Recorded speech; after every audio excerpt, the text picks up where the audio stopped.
Pongan un título a la clase: El amor por la Iglesia de Cristo. El amor por la Iglesia de Cristo. Bájale los graves. Y vamos a leer Colosenses 2, 1 al 7. Colosenses 2, 1 al 7. Dice así: porque quiero que sepáis cuán gran lucha sostengo por vosotros y por los que están en la Odisea y por todos los que nunca han visto mi rostro, para que sean consolados sus corazones, unidos en amor, hasta alcanzar todas las riquezas del pleno entendimiento, a fin de conocer el misterio de Dios el Padre y de Cristo, en quien están escondidos todos los tesoros de la sabiduría y del conocimiento. Y esto lo digo para que nadie os engañe con palabras persuasivas, porque aunque estoy ausente en cuerpo, no obstante en espíritu estoy con vosotros, gozándome y mirando vuestro buen orden y la firmeza de vuestra fe en Cristo. Por tanto, de la manera que habéis recibido al Señor Jesucristo, andad en Él, arraigados y sobreedificados en Él y confirmados en la fe, así como habéis sido enseñados, abundando en acciones de gracias. La verdadera motivación para ser un verdadero ministro del Evangelio es amar a la Iglesia de Cristo. Alguien puede pastorear a la Iglesia de Cristo si no la ama, ¿no? El verdadero ministro, como Pablo, aquí en este caso, entiende muy bien que Jesús amó tanto a la iglesia que dio su vida por ella. Por eso Pablo en Efesios 5:25 dijo así: maridos, amad a vuestras mujeres, y miren su entendimiento, así como Cristo amó a la iglesia y se entregó a sí mismo por ella. ¿Hasta qué grado se entregó por la iglesia Cristo? Hasta la muerte, y ahí hace una analogía del marido con la esposa. Entonces, como Pablo sabía que la iglesia es la novia de Cristo, por eso él amaba a la iglesia de Cristo por quien él murió. Hace un tiempo alguien me mandó un correo y me decía: pastor, tranquilo, me decía, no se preocupe por la iglesia, no se preocupe, así me decía. No se preocupe, dice, usted se va a enfermar, y me decía un montón de cosas. Entonces yo le puse este versículo, 2 de Corintios 11, 27 y 28. 2 de Corintios 11, 27 y 28, porque me decía que no era bueno preocuparse por la iglesia, ¿no? Entonces, mira lo que dice aquí: en trabajo y fatiga, en muchos desvelos, en hambre y sed, en muchos ayunos, en frío y en desnudez, y además de otras cosas, lo que sobre mí se agolpa cada día, la preocupación por todas las iglesias. ¿Por qué Pablo estaba preocupado? Porque las falsas doctrinas estaban tratando de minar la fe de los creyentes. Por eso Pablo le dijo a Timoteo: si enseñas estas cosas, serás un buen ministro de Jesucristo. ¿Qué? Advertir sobre las falsas doctrinas. Es parte de la labor pastoral de un ministro. Entonces, Pablo entendía perfectamente que la iglesia necesitaba ser cuidada por verdaderos ministros, ¿sí? Si alguien quiere servir a Dios y tiene en su mente otra motivación que no sea por amor a Cristo y a su iglesia, no tiene nada que hacer en el ministerio. En Hechos 20, 28 y 29... ahí Pablo les habla a los pastores de Éfeso y miren lo que les dice: por tanto, mirad por vosotros y por todo el rebaño en que el Espíritu Santo os ha puesto por obispos, para apacentar la iglesia del Señor, la cual él ganó por su sangre. Porque yo sé que después de mi partida entrarán en medio de vosotros lobos rapaces que no perdonarán al rebaño. Por eso dice, cuiden al rebaño. Ahí les está dando instrucciones. Y en 2 Corintios 11:2,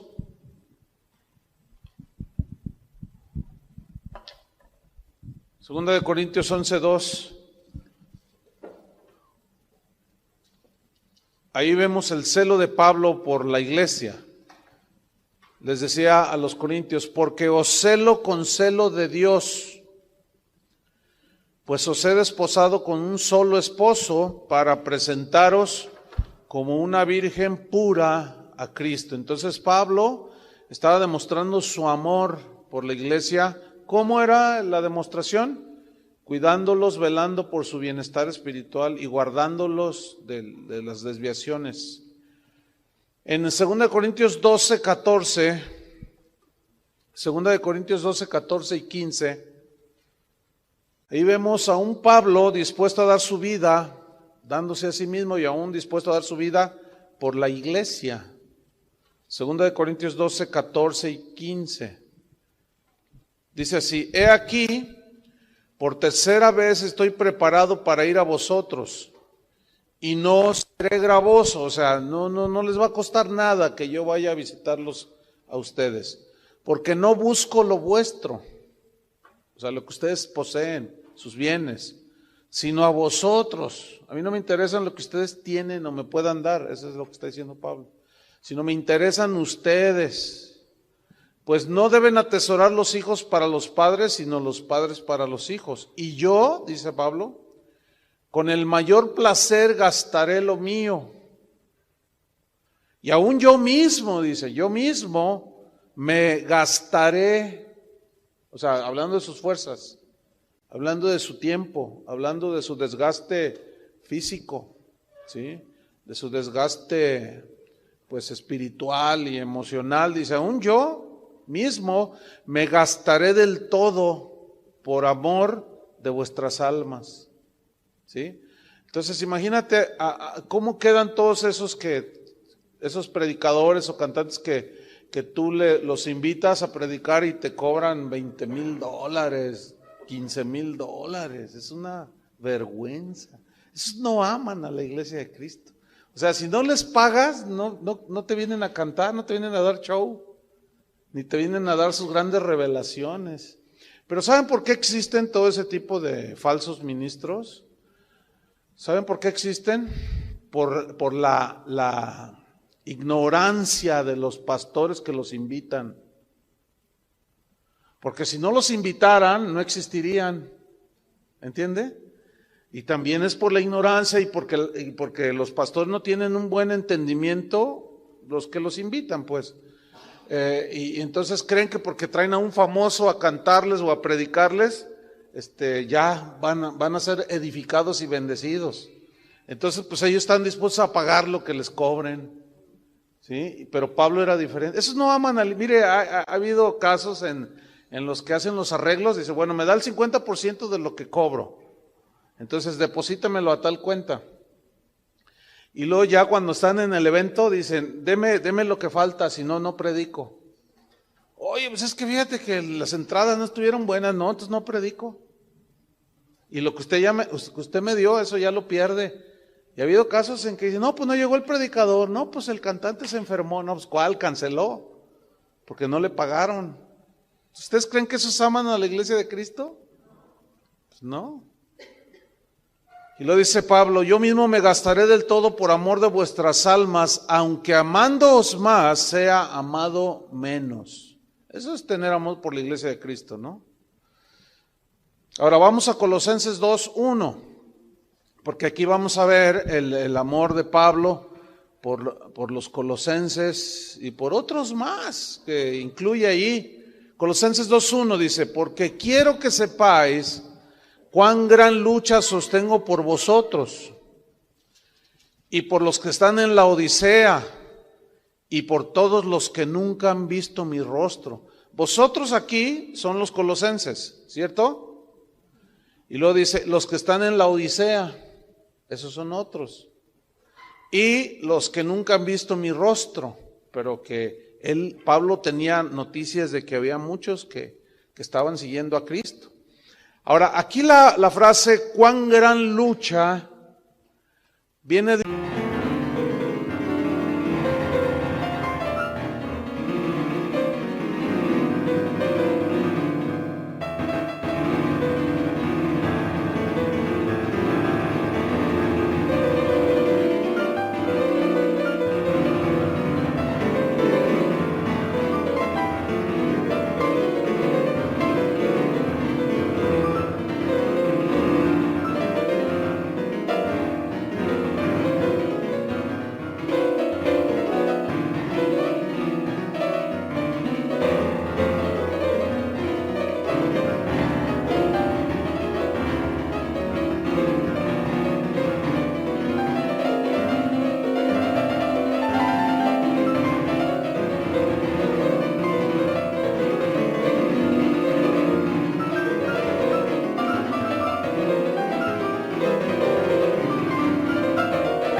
un término griego, argón, que significa agonizar en el conflicto o por un conflicto, agonizar por un conflicto.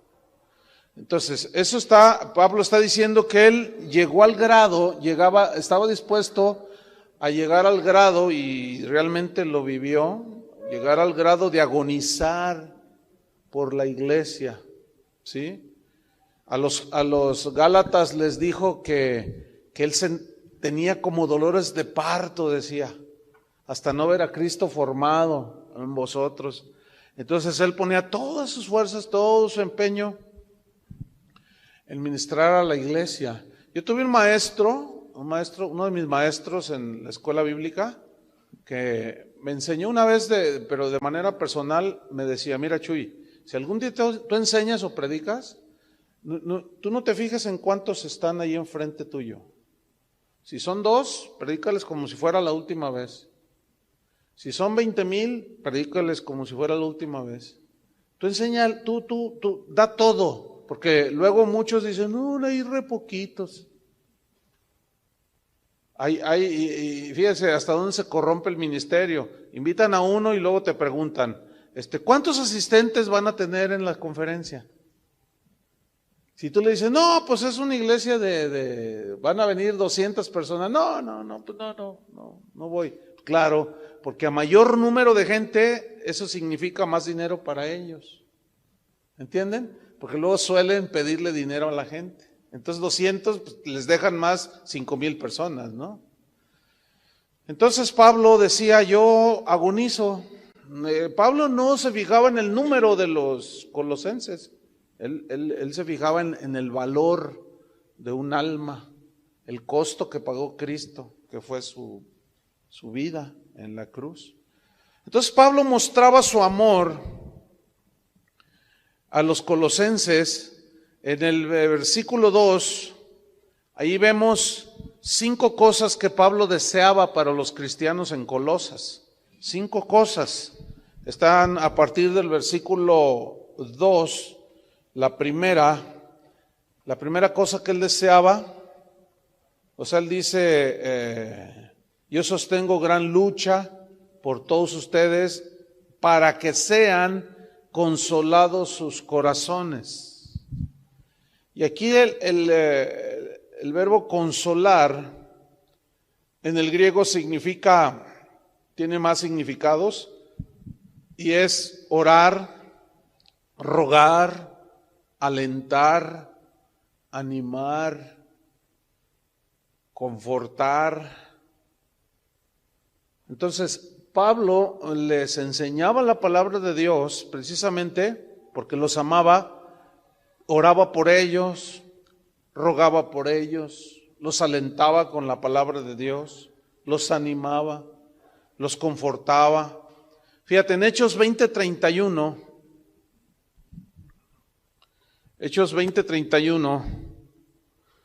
dice Pablo aquí, en el mismo pasaje cuando les dio instrucciones a los pastores en Éfeso, Hechos 20:31 dice: por tanto, velad, acordándoos que por 3 años, o sea, acuérdense que por 3 años, o sea, Pablo, de noche y de día no he cesado de amonestar con lágrimas a cada uno.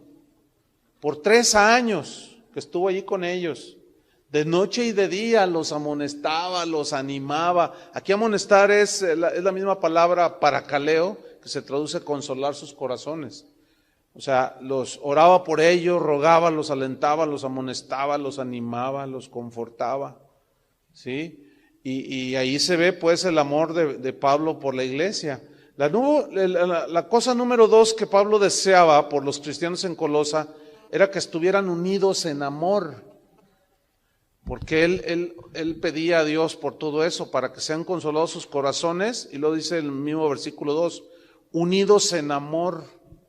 Aquí la palabra unidos en el griego significa entretejidos, así como un tejido de una tela, ¿sí? que está entretejido y totalmente unido, ¿sí? Los hilos, así es lo que él deseaba para ellos. le pedía a Dios que estuvieran entretejidos en amor, ¿sí? Que amaran a Dios, que se amaran entre ellos. Colosenses 3:13. Aquí les da una instrucción precisamente porque Pablo supo por Epafras que a veces había entre ellos falta de amor, ¿sí? Y Pablo decía, yo me preocupo por ustedes y quiero que sean así. Colosenses 3:13 y 14. Sopórtense unos a otros, ¿sí?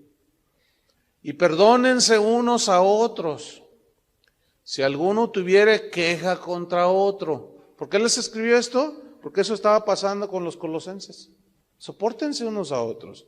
Si tienes queja contra otro de ahí mismo de la iglesia, de la manera que Cristo os perdonó, decía, así también háganlo vosotros, no se les olvide. Y sobre todas estas cosas, vestidos ¿de qué? De amor, que es el vínculo, lo que une, es la unión perfecta. En primera de Juan 3:16, el apóstol Juan escribió sobre lo mismo y dijo, en esto hemos conocido el amor. O sea, el amor se conoce por lo que manifiesta el amor, por lo que hace el amor, en que Él puso su vida por nosotros. Así es que conocimos el amor de Dios, ¿no? Que Él puso su vida por nosotros. Y luego dice, también nosotros debemos poner nuestras vidas por los hermanos. Entonces ven cómo un rasgo del verdadero ministro es que ama a la iglesia de Cristo, y Juan era otro, ¿sí? Sin importar otra circunstancia, ellos amaban la iglesia de Cristo. Cosa número 3 que Pablo hacía para mostrar su amor por la iglesia, deseándoles. ¿Qué? Número 3, está en el mismo versículo 2, Colosenses, ¿sí?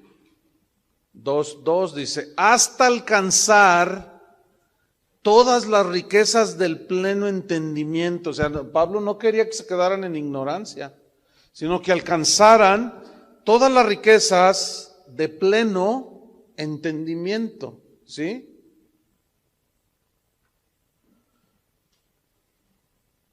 A los efesios, por los efesios oraba para que tuvieran un espíritu de sabiduría, de revelación, de conocimiento.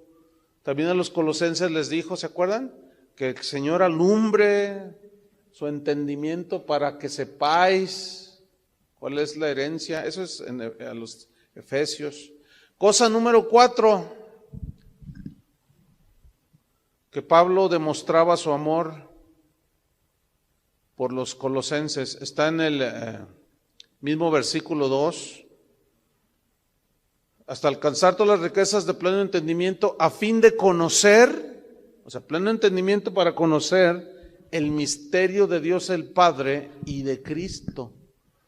¿Qué significa conocer el misterio de Dios el Padre y de Cristo? La palabra misterio en el griego significa algo revelado, algo que estaba escondido fue revelado. Ese es un misterio en la Biblia. Pero en realidad significa, en otras palabras, ya no hay misterios, ¿sí? Porque ya los misterios que estaban ocultos en el Antiguo Testamento, ¿se acuerdan que todo simbolizaba a Cristo? Ya fue revelado, ya no hay un misterio, ya es revelado en Cristo. Todas las ceremonias, las fiestas, todo eso hablaban de Cristo, ustedes recordarán eso, ¿no? Y estaba escondido la revelación de Cristo por medio de todas esas figuras. Y eso se les llama misterios en la Biblia, pero ahora ya han sido revelados esos misterios. Fíjate, Colosenses 1:26.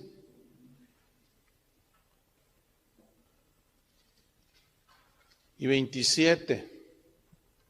Dice, el misterio que había estado oculto desde los siglos y edades, pero que ahora ha sido manifestado. Manifestado aquí es revelado, ¿sí? Es catalupsis en el griego. Ha sido revelado ¿a quiénes? A sus santos. ¿Quiénes son sus santos? San Jorge, Santa Cecilia, ¿esos? ¿Quiénes son los santos? los hijos de Dios, los cristianos, nosotros. Versículo 27, a quienes Dios quiso dar.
Para conocer, miren, aquí está, las riquezas de la gloria de este misterio entre los gentiles. ¿Cuál es ese misterio?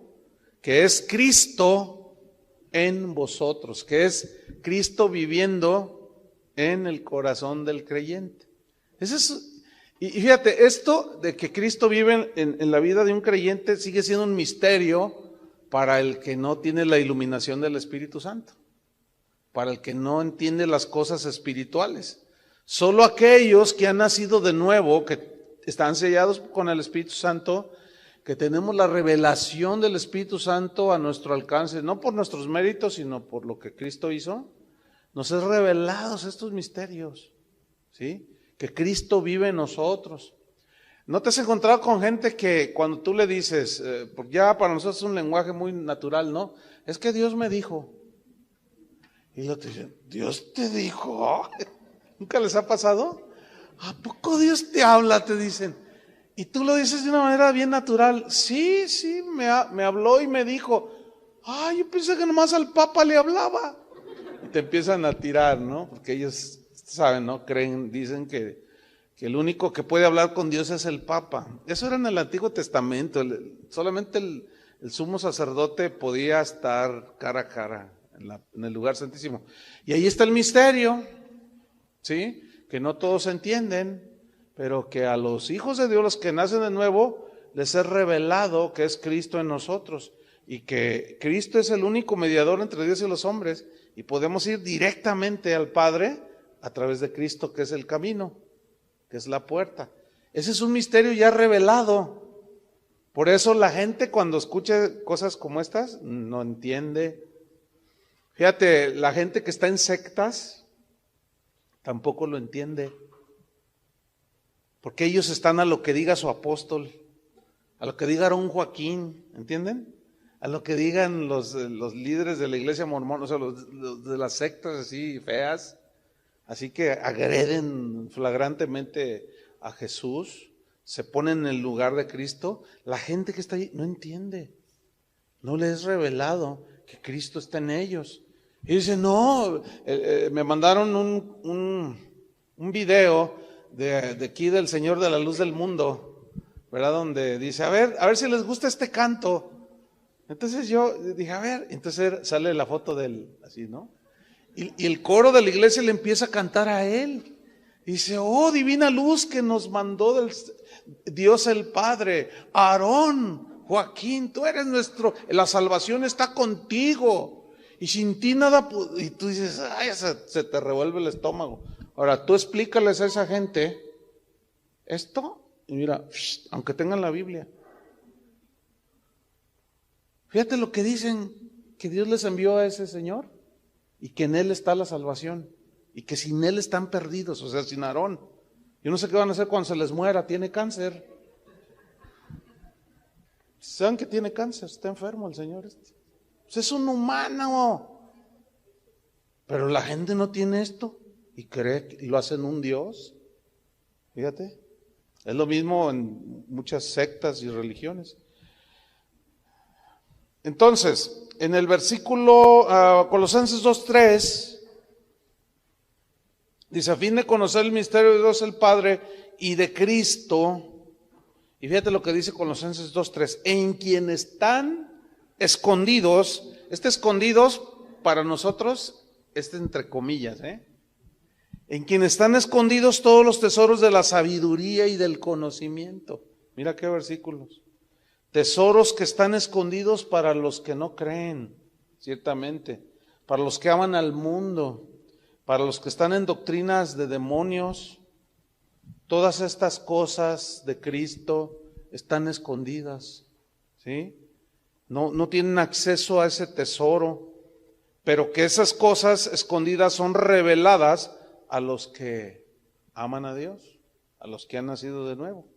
Entonces, Cristo es suficiente. En Él encontramos todo lo que el ser humano necesita. Por eso Pablo empieza a disertar bien tremendo aquí, como vamos a ver en el resto de la epístola, acerca de la supremacía de Cristo. Ya vimos que su nombre es sobre todo nombre, ¿verdad?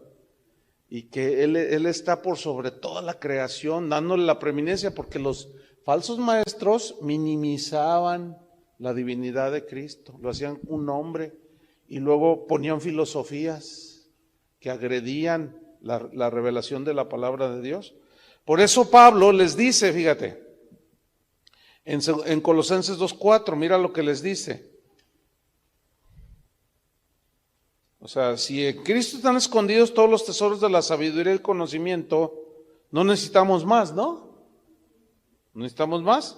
Por eso les dice en el versículo 4, y esto lo digo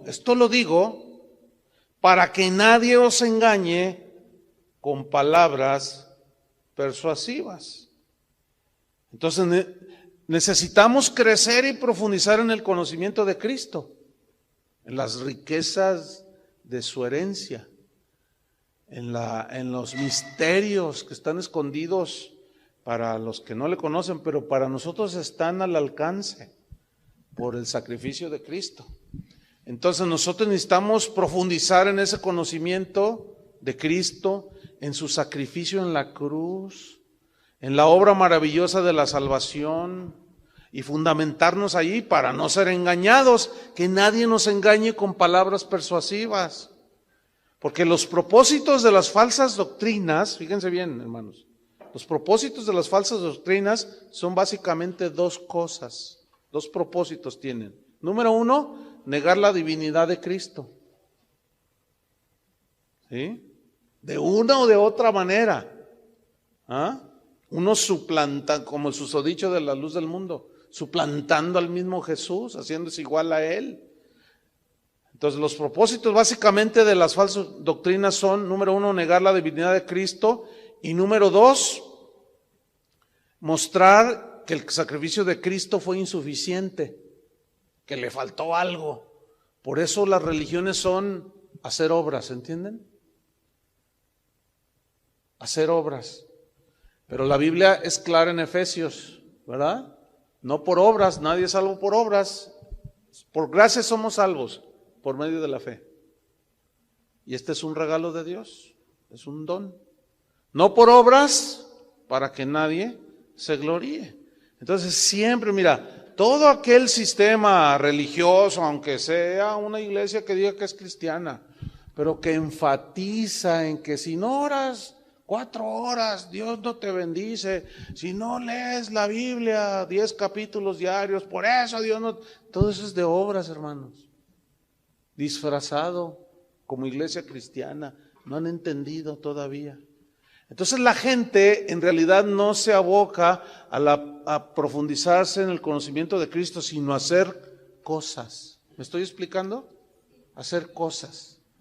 Por eso es bien fácil que les saquen el dinero a la gente, porque les dicen, pacta con Dios. ¿Cuántos quieren ser bendecidos? A mayor cantidad que des, más bendición.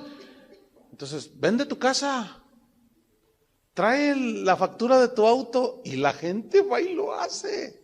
¿Cuántos han visto eso? ¿Algunos de ustedes han visto eso?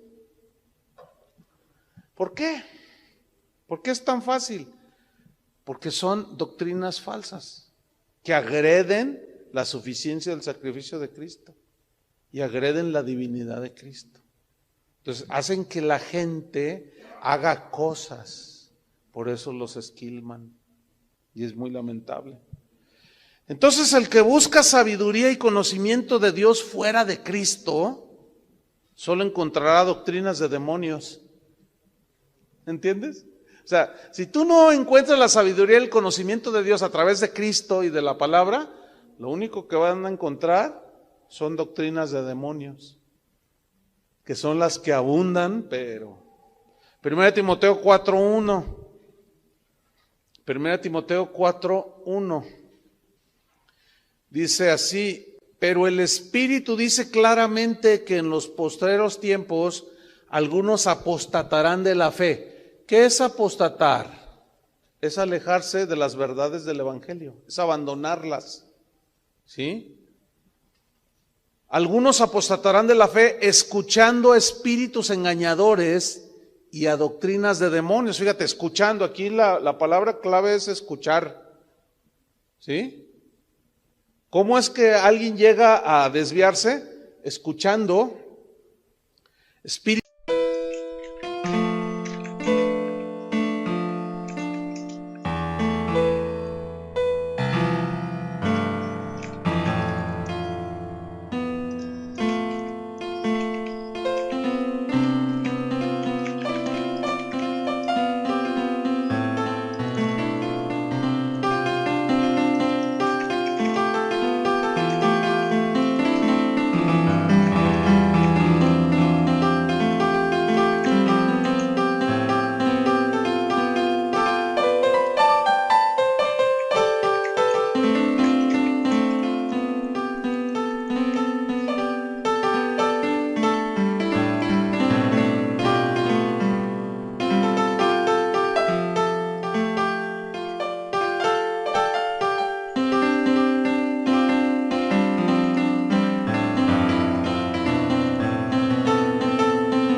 espíritus engañadores. Aquí espíritus engañadores son falsos maestros, son falsos profetas.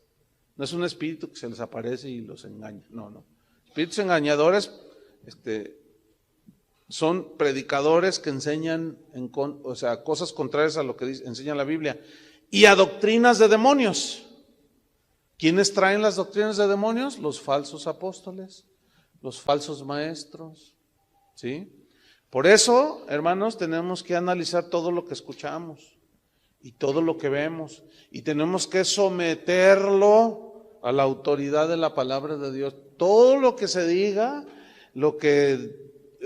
porque aún, fíjate, un cristiano que camina bien con el Señor, si no tiene esa precaución de someter todo a la palabra de Dios, corre el riesgo de ser engañado por alguna doctrina, que puede ser doctrina de demonio, ¿sí?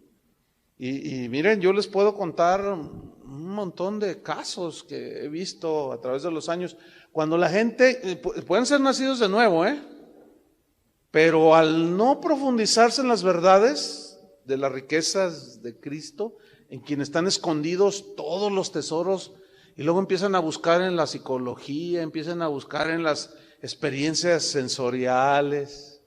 Ay, se siente bien chido, ¿verdad? Dice, no, entonces, ay, sí, se siente. Entonces empiezan a buscar sensaciones, ¿sí? Como aquí hace unos años hicieron un evento aquí en un hotel, invitaron a los pastores, nos invitaron porque traían una nueva revelación.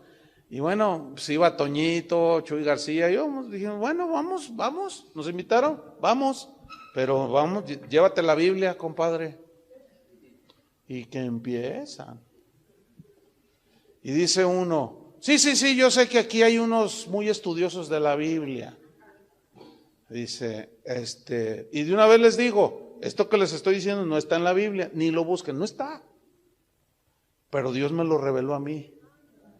Órale, y nomás, todos, muchos, ¿me entienden? Pero otros, un buen número, nos empezamos a mirar así, ¿no? Y nos estaba viendo el tipo que estaba ahí enfrente, como diciendo, ¿te habla este? Entonces, miren, a propósito, agarrábamos la Biblia y le hacíamos así.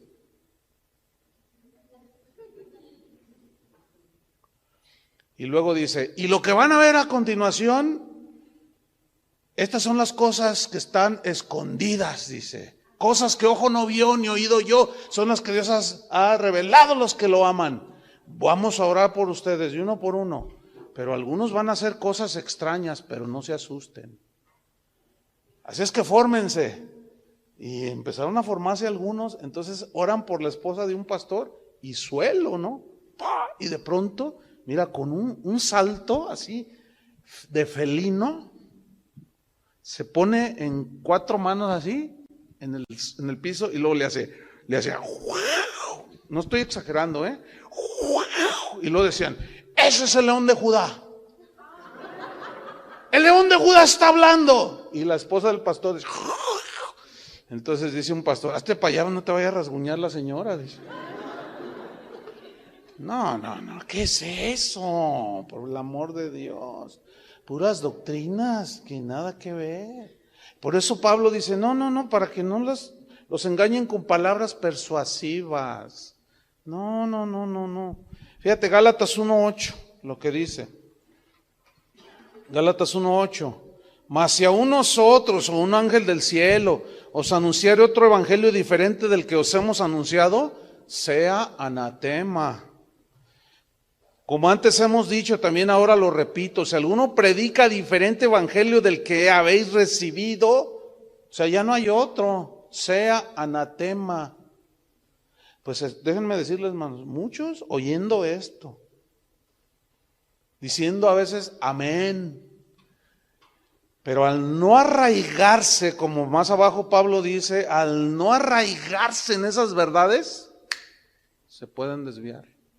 Por eso Pablo agonizaba y les decía a los de Éfeso, yo por 3 años, de día y de noche, no dejaba de amonestarlos con lágrimas, enfáticamente, y a Timoteo se lo dijo enfáticamente, predica la palabra a tiempo y fuera de tiempo. Redargúyelos, repréndelos, exhórtalos con toda paciencia y doctrina, porque vendrán tiempos cuando no les gustará escuchar la sana doctrina, sino que se amontonarán maestros conforme a sus propias concupiscencias y apartarán de la verdad el oído y se volverán a las fábulas.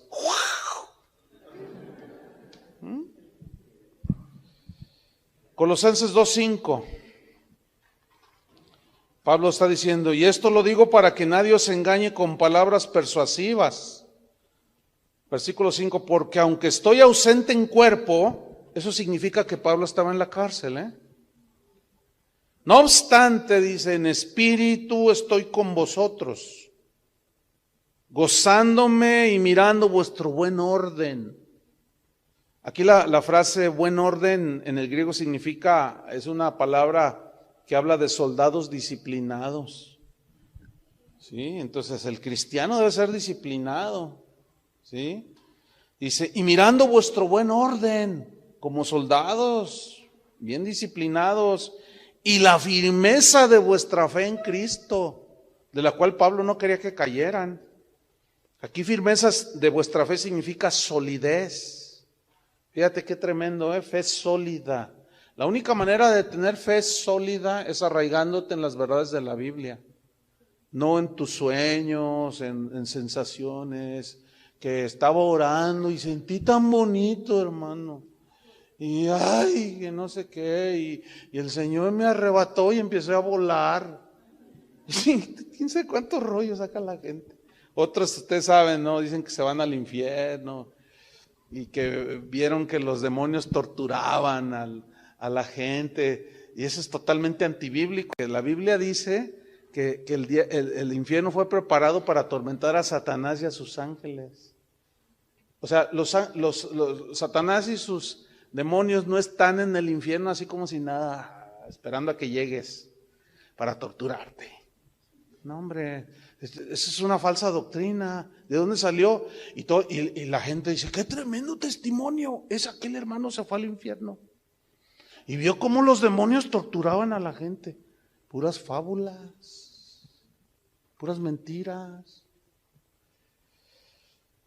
Versículo 6, aquí viene la quinta y última cosa que Pablo anhelaba de los colosenses como muestra de su amor por ellos. Por tanto, dice, de la manera que habéis recibido al Señor Jesucristo, andad en Él. Aquí la frase andad en Cristo significa básicamente no moverse de dos verdades fundamentales del cristianismo.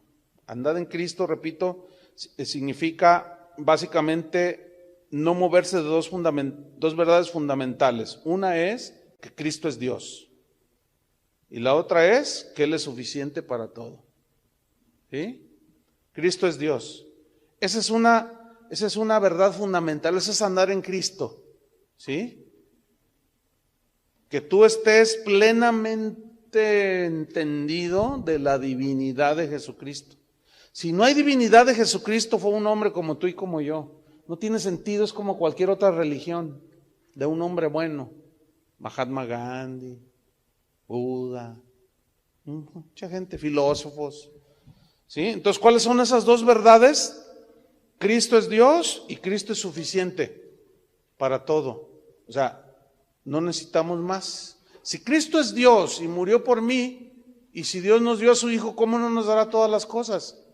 Y allí todas las cosas no significa lo material, como muchos interpretan en su pequeñísimo disciplina de estudiar la Biblia. Dar todas las cosas significa todo lo que concierne a la salvación y a la vida eterna. Pues claro, entonces, ¿nos falta algo? No nos falta nada, hermanos. Es suficiente el sacrificio de Cristo. ¿Sí? Por eso en el versículo 7, Pablo dice, habla de tres cosas aquí.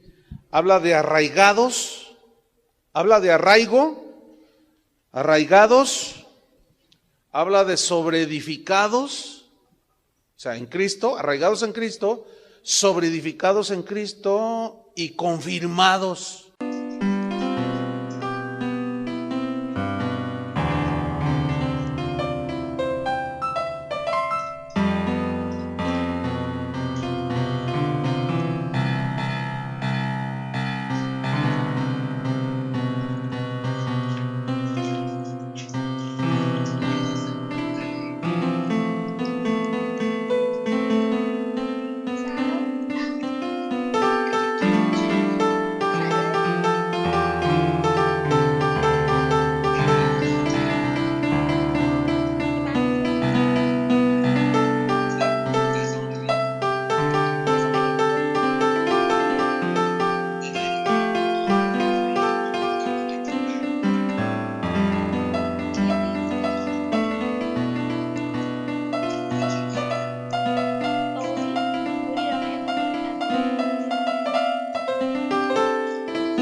En la fe. ¿Qué significa? Vamos a ver brevemente cada una de estas tres palabras. La única manera de que tú estés bien sólido y andar en Cristo y firmeza en la fe es que tú estés arraigado. Aquí arraigado en el griego significa echar raíces. Echar raíces. Ahora, esto es una analogía de un árbol que echa raíces, ¿no es cierto? A mayor gruesura del tronco, más grandes las raíces. ¿No es lo mismo que tú saques un arbolito así? Yo acabo de plantar unos en mi casa, que me regalaron todos árboles frutales chiquitos, y no batallé nada. Estaban en botes. Nomás le metí la mano así, y lo saqué con todo y raíz, y una quieta raicita. Y ya había hecho los hoyos, y ya los volví a plantar. Pero un pinito de este tamaño, quise cambiarlo de lugar y ¡ay! Me costó trabajo. Los pinos agarran bueno, todos los árboles, ¿no? Pero ahora imagínate ya un árbol de 2 metros, un árbol de 5 metros. Esos están como bien arraigados. Han echado raíces. Y mira, cuando un auto y hasta un tráiler se estrella con uno de esos arbolotes, el arbolote se queda firme y el otro se hace pedazo. ¿Por qué? Porque está bien sólido. Habla de estabilidad, ¿entienden? De fortaleza, de arraigo. Entonces, la única manera de que en estos tiempos difíciles tú permanezcas bien sólidos, arraigándote ¿en qué? En las verdades del Evangelio. Que Cristo es Dios y que no te hace falta más. Arraígate allí, agárrate de allí, ahí plántate, ahí echa raíces y vas a ver, nada te mueve. ¿Sí? Y la otra palabra, sobre edificados, en el griego significa construir sobre algo sólido. Construir sobre algo sólido. Porque es sobre edificar, ese sobre es encima de algo, ¿sí? Ahora, ¿sobre qué tú vas a construir algo sólido? ¿Alguien me puede decir? Sobre Cristo, ciertamente. Pero también sobre qué? Las verdades del Evangelio, las verdades sobre Cristo, sobre la divinidad de Jesús y sobre la suficiencia de su sacrificio. Porque ese es el contexto, ¿entienden? De toda la epístola. Cristo es Dios y estamos completos en Él. Entonces cuando dice arraigaos, echen raíces en esas verdades de que Cristo es Dios y que su sacrificio es completo, no falta nada. Y sobreedifiquen, construyan sobre algo sólido. ¿Qué es lo sólido? La verdad de que Cristo es Dios y de que su sacrificio es suficiente y que tú no necesitas nada más, ya está hecho. Entonces sobreedifica. Y la palabra número 3 que aparece allí es confirmados en la fe.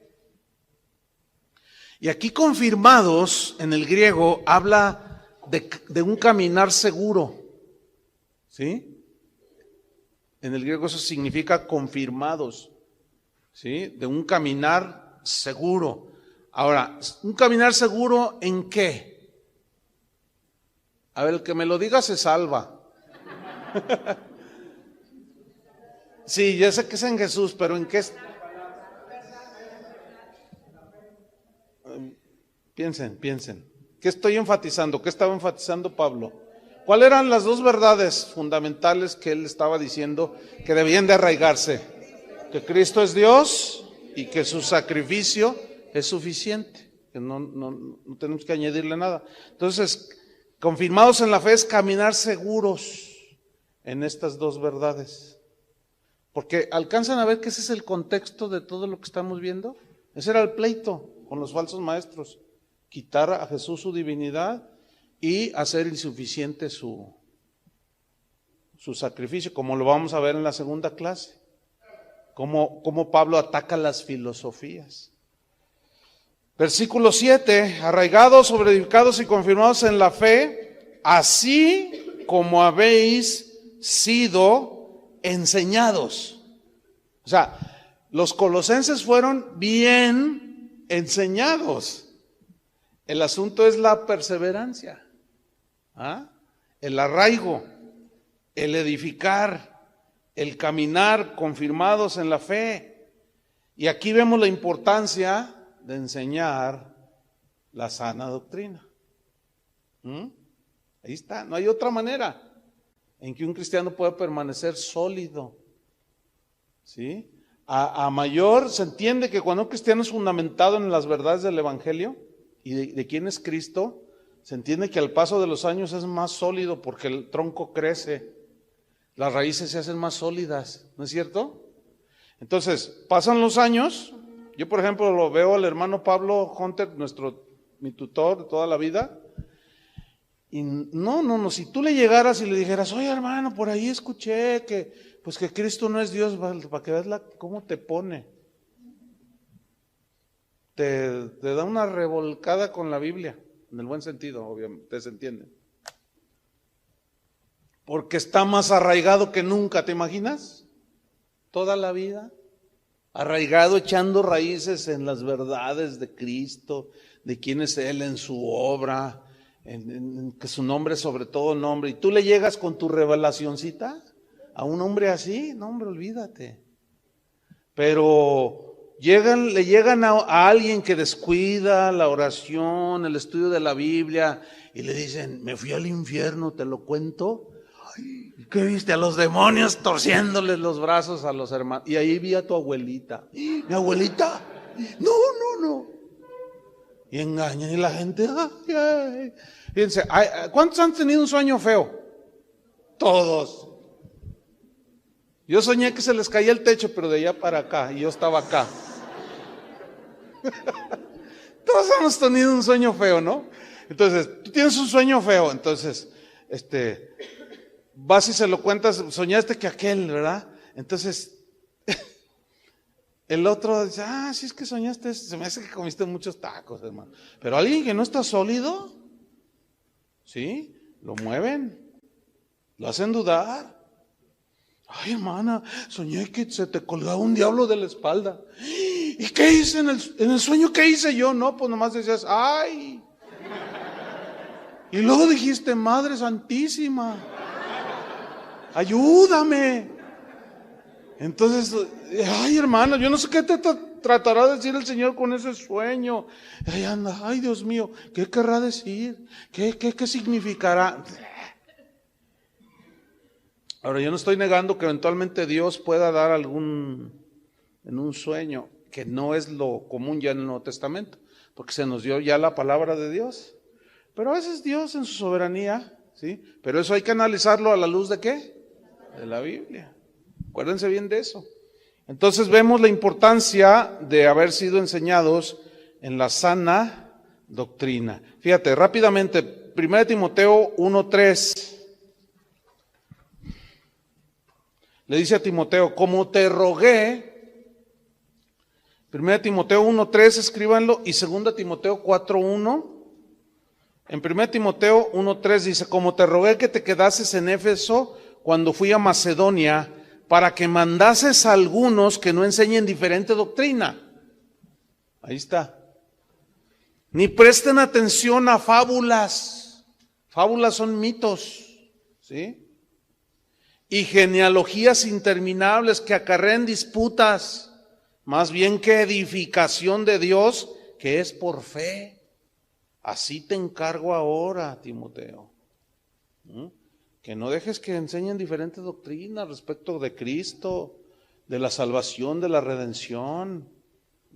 Cuida bien eso, Timoteo. Y en 2 Timoteo 4:1 le dice, te encarezco delante de Dios y del Señor Jesucristo, que juzgará a los vivos y a los muertos en su manifestación y en su reino, que prediques la palabra, que instes a tiempo, fuera de tiempo, redarguye, reprende, exhorta con toda paciencia y doctrina. Porque vendrá tiempo cuando no sufrirán la sana doctrina, sino que teniendo comezón de oír se amontonarán maestros conforme a sus propias concupiscencias y, dice, apartarán de la verdad del oído y se volverán a las fábulas. Por eso en Tito 2:1, y aquí hacemos un receso, Tito 2:1, dice, pero tú habla lo que está de acuerdo con la sana doctrina. Lo que está de acuerdo con la sana doctrina. Bien.